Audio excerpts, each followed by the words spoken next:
एक नफरत है जिसको पल भर में महसूस कर लिया जाता है, और एक प्रेम है जिसको यकीन दिलाने के लिए सारी जिंदगी भी कम पड़ जाती है।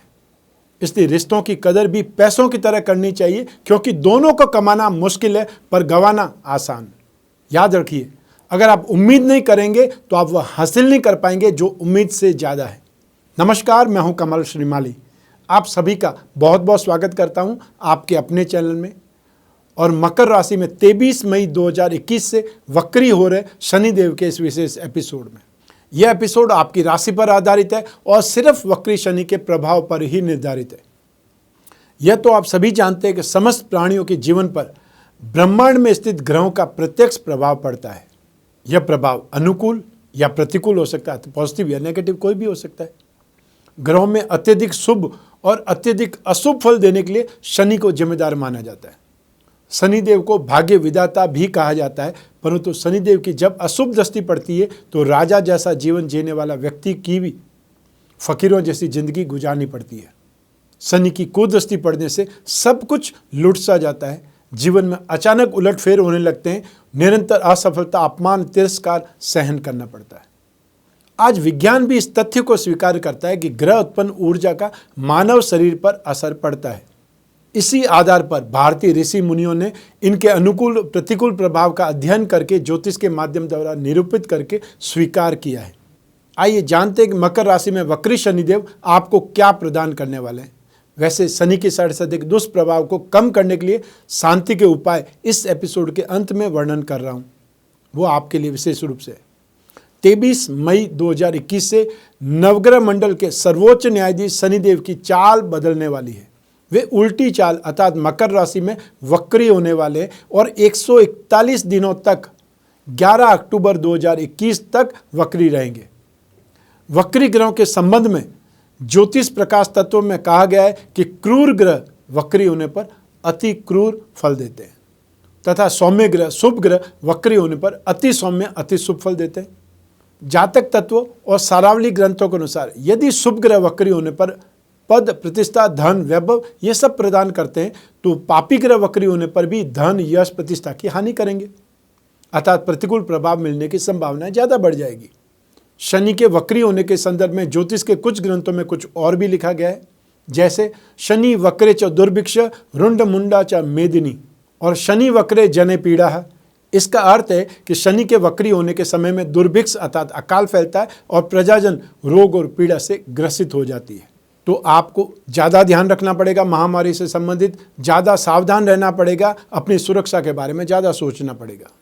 प्राय वक्री शनि के कार्यकाल को बहुत अशुभ परिणाम देने वाला बताया जाता है, जबकि पाया गया है कि वक्री होने पर शनि के प्रभाव का शुभत्व, पॉजिटिविटी अधिक बढ़ जाती है। इस अवधि में आपको वही फल प्राप्त होंगे जिनके आप अधिकारी हैं। आइए देखते हैं कि आपकी राशि को शनिदेव वक्र गति से क्या प्रभाव देने वाले हैं। आपको शनि की साढ़े का लास्ट फेज, अंतिम चरण चल रहा है।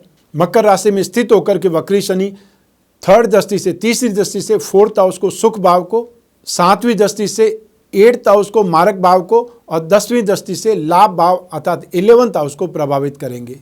निश्चित रूप से संचित धन में कमी आएगी। कोई भी कारण से इन्वेस्टमेंट में लॉस हो सकता है, आपका बैंक बैलेंस कम हो सकता है और परिवार में सदस्यों से विवाद बढ़ सकता है। आपको सावधानी की ज़्यादा आवश्यकता है। धनु राशि का स्वामी बृहस्पति है। शनि और बृहस्पति का संबंध मित्रता का है, इसलिए शनि की यह अवधि धनु राशि वाले लोगों के लिए मिश्रित रह सकती है। लेकिन हेल्थ में आपकी आवाज़ खराब हो सकती है या आप अभद्र भाषा का इस्तेमाल अधिक करने लग जाएंगे, अर्थात गाली गलौज आपके मुंह से ज़्यादा निकलेगी, वाद विवाद ज़्यादा करेंगे, लड़ाई झगड़ा का आप ज़्यादा कर सकते हैं। वक्री शनि के समय काल में आप अपने कैरियर को लेकर के असमंजस में अर्थात दुविधा में रहेंगे। इस समय काल में अपना कैरियर बदलने की तीव्र इच्छा पनपने लगेगी और इसकी वजह से कैरियर में रुकावटें भी आ सकती है और या फिर घर बैठना भी पड़ सकता है। अब आपकी प्रोफेशनल लाइफ और आपकी कैरियर लाइफ, या ये बोल सकते हैं अब आपकी लाइफ में एडजस्टमेंट में कमी दिखाई देगी। शनि के वक्री गोचर काल में मन में रिजेक्ट होने का डर सताता रहेगा। आप डरे रहेंगे कि कहीं मेरी इमेज खराब ना हो जाए।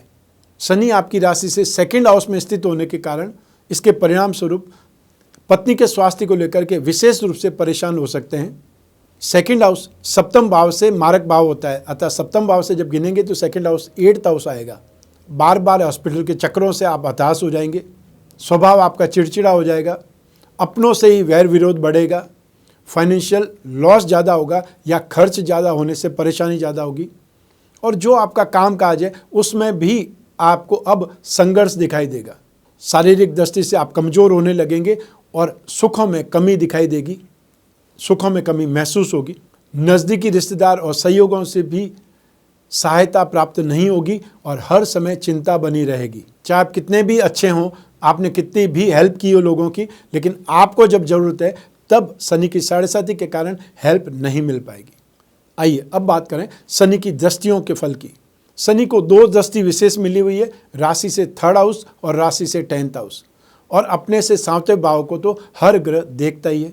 तो ऐसी स्थिति में शनि की 3 दृष्टियाँ 3rd, 7th और 10th, इसका क्या फल मिलेगा इसके बारे में आपको विश्लेषण कर रहा हूँ या जानकारी दे रहा हूँ। मकर राशि स्थित वक्री शनि की 3री दृष्टि सुख भाव पर मीन राशि पर रहेगी। 4th हाउस के अधिपति बृहस्पति है और शनि और बृहस्पति में मित्रता है, इसलिए आपको माता का सुख तो प्राप्त होगा, लेकिन उनके स्वास्थ्य से संबंधित समस्याएं बार बार उभर करके आएंगी।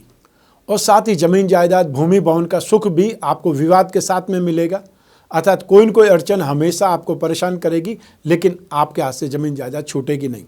संतान या तो परेशान करेगी या संतान के हाथों नुकसान होगा, उससे आप चिंता करेंगे। घर में क्लेश, अकारण लड़ाई झगड़ा निरंतर खड़ा ही होता रहेगा और स्पेशली पुत्र संतान को कष्ट ज़्यादा उठाना पड़ेगा। अब बात करते हैं शनि की 7th दृष्टि की। तो मकर राशि में स्थित वक्री शनि की 7th दृष्टि 8th हाउस पर मारक भाव पर पड़ेगी, कर्क राशि पर होगी, और कर्क राशि का स्वामी ग्रह चंद्रमा होता है। शनि और चंद्रमा परस्पर शत्रु होते हैं, इससे व्यर्थ की यात्राएं करनी पड़ सकती है। विचारों में डिफरेंस होने से मतभेद होने की संभावनाएं बढ़ जाएगी। हेल्थ में गिरावट पाएंगे, ब्लड इन्फेक्शन से परेशान हो सकते हैं। जो भी काम काज है उसमें मन नहीं लगेगा, बात बात में गुस्सा आने लगेगा, बेकाबू होने लगेंगे और अपने दुश्मनों से, अपने विरोधियों से भयभीत नजर आएंगे। अब आप स्वयं को दूसरों से कम समझने लगेंगे और आपको ऐसा लगेगा जीवन में कुछ पॉजिटिव नहीं हो रहा है या पॉजिटिव कुछ बचा नहीं है। आपके कमिटमेंट समय पर पूरे नहीं होंगे और इससे विवाद बढ़ेंगे, सुखों में आपको कमी नजर आएगी और या फिर आपको फाइनेंशियली लॉस का सामना करना पड़ सकता है। अब बात करते हैं शनि की 10th दृष्टि की। तो मकर राशि स्थित वक्री शनि की 10th दृष्टि लाभ भाव अर्थात 11th हाउस में तुला राशि पर होगी। तो तुला राशि का स्वामी ग्रह शुक्र, शनि और शुक्र परस्पर मित्र हैं, अतः यह स्थिति आपसे परिश्रम तो करवाएगी पर आप अपनी मेहनत से, दिमाग से आमदनी में, लाभ में बढ़ोतरी भी करेंगे। कई बार बहुत ज़्यादा पैसों की तंगी महसूस हो सकती है, लेकिन फिर भी काम रुकेगा नहीं। इन 141 दिनों में कोई नया काम शुरू नहीं करना चाहिए और साथ ही साथ ह्यूज इन्वेस्टमेंट से, बड़े इन्वेस्टमेंट से बचना चाहिए। बहुत से लोगों को काम धंधे के लिए घर छोड़ करके बाहर भी जाना पड़ सकता है, यात्राएं करनी पड़ सकती है। वक्री शनि के इस गोचर काल में 141 दिनों तक उतार चढ़ाव का सामना ज़्यादा करना पड़ेगा। संभव है बहुत बार मेहनत ज़्यादा करने के बावजूद भी आपको सक्सेस नहीं मिले, संतुष्टि ना मिले, ऐसा हो सकता है। आइए अब बात करें शनि के उपायों की। आप धनु राशि वाले जातकों को शनि और चंद्रमा दोनों के दान और उपाय करने चाहिए। सबसे पहले मैं चंद्रमा के उपाय बतला देता हूँ। आप धनु राशि के जातकों को दूध, चांदी, सफ़ेद कपड़ा, चावल, पानी, मोती, सीप, शंख, इनमें से कोई भी चीज़ सोमवार को सूर्योदय काल से 1 घंटे के भीतर भीतर दान करना है ताकि आपको अशुभ फलों में कमी आए। शनि दोष निवारण में नित्य शिवलिंग पर जल चढ़ाना और महामृत्युंजय मंत्र का जाप करना भी बहुत ज़्यादा शुभ रहता है। अब बात करते हैं शनि के उपायों की। तो आप धनु राशि वाले जातकों को काले उड़द की दाल, आपको तिल का तेल या सरसों का तेल, लोहे का कोई टुकड़ा या लोहे का कोई भी बर्तन, स्टील का कोई भी बर्तन, काला कपड़ा, काला तिल या चमड़े से बनी कोई वस्तु, इन सभी में से जो भी अवेलेबल हो या कोई भी एक चीज़ जो आपकी पॉकेट अलाउ करे, शनिवार को सूर्योदय से 1 घंटे के भीतर दान करना चाहिए ताकि शनि का अशुभ प्रभाव कम हो या अशुभ फलों में कमी आए। दान किसको करना है? जो ज़रूरतमंद है या जो वृद्ध है, और उसमें भी वृद्ध और अपंग ज़रूरतमंद मिल जाए तो और ज़्यादा बेटर है। एक और उपाय सुन लीजिए। 11 नारियल, जो नारियल पानी वाले होते हैं, ब्राउन रेशे वाले होते हैं, वो आपने लेने हैं। जो ज़्यादातर आप मंदिर में चढ़ाते हैं वो नारियल लेने हैं। एक नारियल दाएं हाथ से पकड़ना है और दाएं कान की तरफ से बाईं तरफ घुमा करके दोनों हाथ लगा करके जल में उसको प्रवाहित करना है, विसर्जित करना है। ऐसा 11 बार करें। 11 नारियल तो 11 बार करेंगे। 11 नारियल वाला यह उपाय इन 141 दिनों में जितने भी शनिवार आए उनमें करना है। और यदि जिन्हें पैसे की चिंता है या बहुत ज़्यादा खर्च नहीं कर सकते, वो 11 नारियल के बजाय 1 नारियल ही ले लें, पर यह उपाय जरूर करें।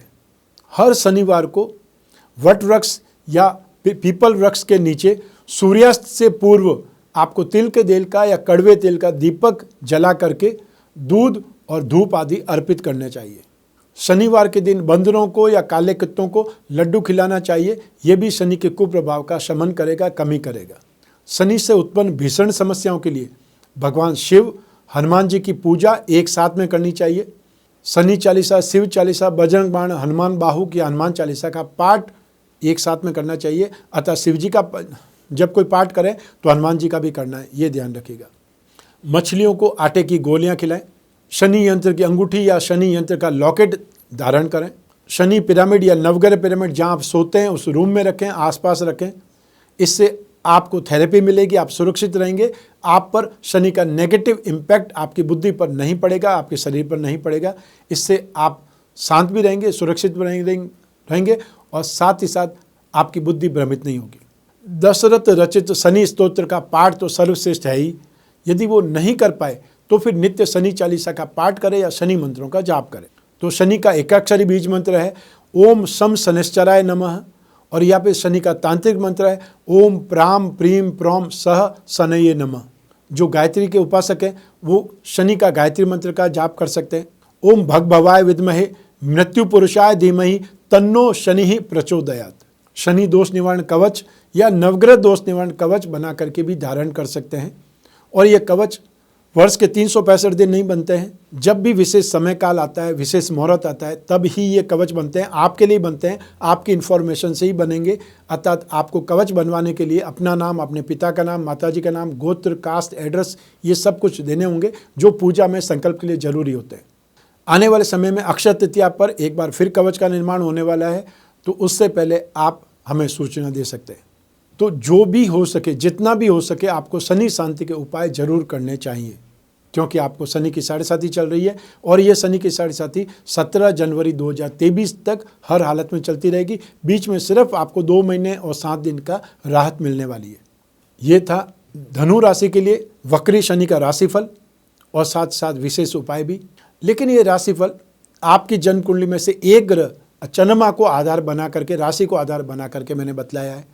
लेकिन आपकी कुंडली में, जन्म कुंडली में शनि कहाँ पर है, शनि कितने डिग्री का है, किस राशि में शनि स्थित है, किस ग्रहों के साथ में या कौन से ग्रहों की दृष्टि में है, आपको कौन सी दशा चल रही है, नवांश में शनि कहाँ पे है, ये सब कुछ इस राशिफल को प्रभावित करेगा। और यदि आप अपनी जन्म कुंडली से जानना चाहते हैं वक्री शनि के बारे में, तो अपनी जन्म कुंडली का विश्लेषण कराइए। और या फिर आपकी समस्याएं हैं, आपकी जिज्ञासाएं, आपके प्रश्न हैं, उनके लिए आप अपनी जन्म कुंडली का विश्लेषण करवा सकते हैं। और उसके लिए स्क्रीन पर नंबर जो दिए हुए हैं उस पर अपॉइंटमेंट फिक्स करना है, संपर्क स्थापित करना है। फिर आप और मैं आपकी जन्म कुंडली पर, आपके प्रश्नों पर, समस्याओं पर, सपनों पर चर्चा करेंगे और जो भी उपाय जरूरी होगा वो मैं आपको जरूर बतलाऊंगा। मैं कामना करता हूं कि आप स्वस्थ रहें, प्रसन्न रहें और सुरक्षित रहें। अपना और अपने परिवार का बहुत बहुत ख्याल रखें। आप सभी को मेरा नमस्कार, बहुत बहुत शुभकामनाएं। ईश्वर आपकी रक्षा करे, भगवान शनिदेव आपकी रक्षा करे, भगवान भोलेनाथ आपकी रक्षा करे। बहुत बहुत धन्यवाद।